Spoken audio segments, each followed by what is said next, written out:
Nandini music SK. प्रेम से बोलो देवघर वाले बाबा की।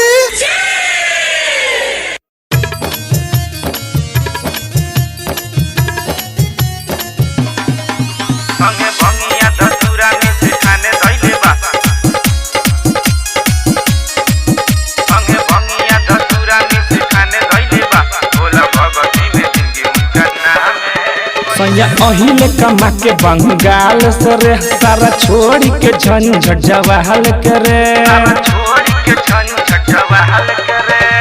अहिले कमा के बंगाल सरे सारा छोड़ के झंझट जवाहल करे। देवघर में सोइया दुकान कोइले बा, देवघर में सोइया दुकान कोइले बा, देवघर में सोइया दुकान कोइले बा, देवघर में सोइया दुकान कोइले बा। संगे भंगिया धतूरा में से ठाने धइले बा, भोला भगती में जिंदगी उनका नामे कोइले बा। संगे भंगिया धतूरा में से ठाने धइले बा, भोला भगती में जिंदगी उनका नामे कोइले बा।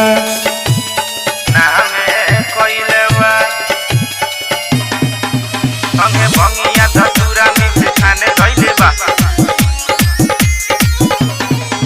संगे भंगिया धतूरा में से ठाने धइले बा, भोला भगती में जिंदगी उनका नामे कोइले बा। जहिया से अइले सोइया छोड़ी के कमाई, कहले कि रहनी हमहू देवा घर जाई, देवा घर जाई। जहिया से अइले सोइया छोड़ी के कमाई, कहले कि रहनी हमहू देवा घर जाई।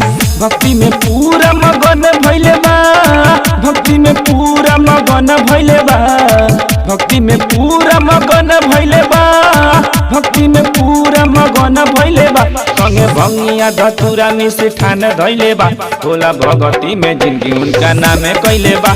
संगे भंगिया धतूरा में से ठान धइले बा, भोला भगती में जिंदगी उनका नामे कइले बा।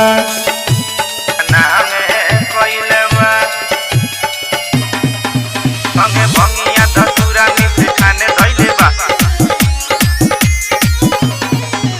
संगे भंगिया धतूरा में से ठाने धइले बा, भोला भगती में जिंदगी उनका नामे कोइले बा। संजय संवरिया तानी लिहिना संहारी, रसिला रंजीत गइले बाबा के दुआरी, बाबा के दुआरी।